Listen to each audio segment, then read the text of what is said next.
अपने यहाँ पर कोशिश करो कि निकाह में किस तरह से आसानी पैदा होगी। इसको जो है आप सिर्फ तकरीर बतौर रस्म मत समझो। नफीस भाई, ये बड़ी जरूरी बात है। आज जिसकी 4 बेटियां हैं, 5 बेटियां हैं और मजदूर या दरमियानी किस्म का आदमी है, वो रातों में तारे गिनता, उसे नींद नहीं आती। और अपनी बेटियों को जो देना चाहते हो यार, दो उसकी नुमाइश क्यों कर रहे हो? सारा मामला नुमाइश से खराब हो रहा है। निकाह को ज्यादा से ज्यादा कोशिश करके आसान करो। दूसरी बात, हमारी बहुत सी बेटियां ऐसी होती हैं जो जवानी की उम्र में विधवा हो जाती हैं, बाद में समाज उन्हें एक्सेप्ट नहीं करता। क्या कसूर है उनका? उन्हें सहारा दो, तुम्हारे नबी की सुन्नत है।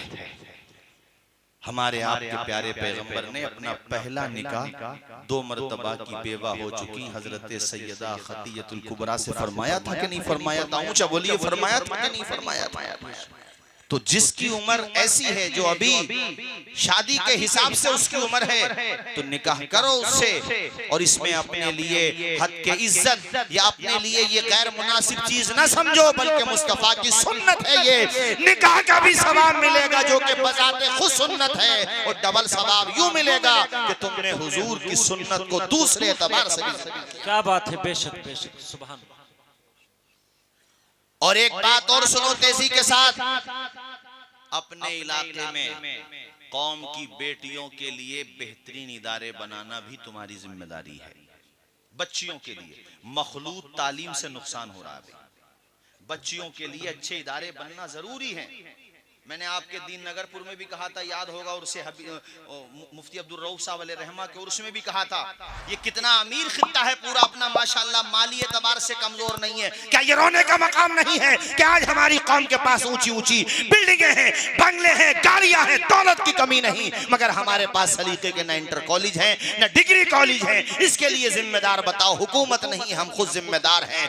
ए अमीरों, अपने खजाने कौम की बेटियों के लिए लुटा दो, और उससे तुम पैसा भी कमाओ। कौन मना कर रहा भाई? फीस रखो, पैसा भी कमाओ यार, तिजारत भी होती रहेगी और कौम की बेटियों की खिदमत भी होती रहेगी। बेशक बेशक, सुभान।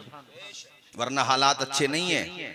अभी मैंने कहीं की खबर पढ़ी, कोचिंग सेंटर में कह दिया गया मुस्लिम बच्चियों को एंट्री की इजाजत है, लड़कों को नहीं है, जबकि दूसरों को है, वहां तुम्हारे बेटों को नहीं। सोचो क्या क्या प्लानिंग दुनिया में चल रही है। तुम्हें खुद ही सोचना पड़ेगा और खुद ही अपने हालात का जायजा लेना पड़ेगा। इस पे तवज्जो दो। जो मैंने आपसे कहा है, गौसे पाक की 11वीं और गौसे पाक को मानने का सिर्फ मकसद ये नहीं कि हम सिर्फ नारे ही लगाए, नहीं, बल्कि मकसद ये है कि हम उनके मिशन को जिंदा करें, अपने बच्चों को पढ़ाएं। और आखिर में बस मैं गुफ्तगू खत्म, इख्तिताम की तरफ लेके जाता हूँ। महरेरा शरीफ में, बिलग्राम शरीफ में, किछोचा शरीफ में, बरेली शरीफ में, हमारी सारी खानकाहों में, मदारिस में, जामियात में ये पैगाम दिया जाता है कि आधी रोटी खाइए, बच्चों को पढ़ाइए। जरा जोर से बोलिए, और जोर से बोलिए, बच्चों को पढ़ाइए। देखो, इस चीज को अपने दिल पे लिख के ले जाओ, तालीम हासिल करो।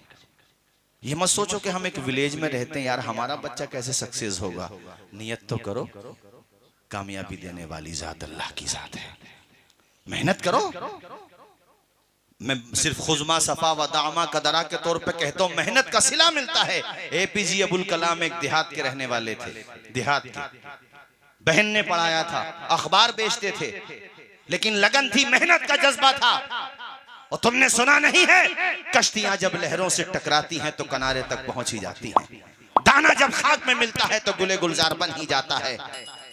और जब लोहे को भट्टी में सुलगाया जाता है, उसको लोहार हथौड़े मारता है, फिर वही लोहा कुंदन बन ही जाता है। चूंटी दीवार पे चढ़ती है, गिरती है, फिर चढ़ती है, फिर गिरती है, मगर एक मर्तबा नंबर वो आता है कि वो चढ़ ही जाती है।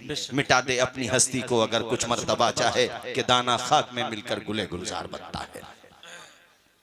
हमारे संबल में बहुत पहले की बात है ये, मतलब वो जो थे तहसील जज थे, तो उनके हमारे संबल के कोर्ट में संतरी था। उसका संतरी बेचारा एक चपरासी तो होता है।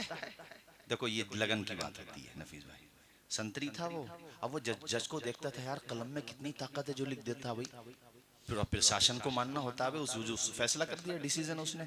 तो उसके पास एक बेटा था और उसने ये नियत की कि मैं अपने बच्चे को पढ़ाऊंगा।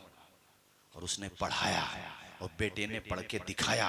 वो ये चाहता था कि जिस कुर्सी पे सर बैठते हैं उस पे मेरा बेटा बैठे और मैं यहाँ संतरी होऊंगा, अपने बेटे को देखूंगा, मेरे बेटे का कद इतना ऊंचा हो गया तो मेरे लिए मेरी जिंदगी का टारगेट, मेरी जिंदगी का विजन, मेरी जिंदगी का मकसद यही है। और आपको सुन के हैरत होगी कि उस संतरी के रिटायरमेंट का टाइम करीब आने वाला था और उसका बेटा जज बन के जब संभल में उसका तबादला हुआ, ये कह लो कि संभल से उसकी शुरुआत हुई, तो वो मंजर भी आया कि वो संतरी था अपने बेटे को सैल्यूट मार रहा था और बेटा जज बन के कुर्सी तक जा रहा था। बेटा बाप के कदमों में गिर गया और कहता है पिताजी मुझे जो सम्मान मिला है, मुझे जो एजुकेशन की वजह से यहां तक पहुंचा हूं, ये डिग्री मिली है, इसमें सिर्फ मेरी मेहनत का सिला नहीं है, आपकी मोहब्बतों का और बेपनाह आपकी कोशिशों का सिला है ये। बेशक। इसलिए मन बनाओ कि आधी रोटी खा लेंगे मगर बच्चों को पढ़ाएंगे। हाथ उठा के बोलो बच्चों को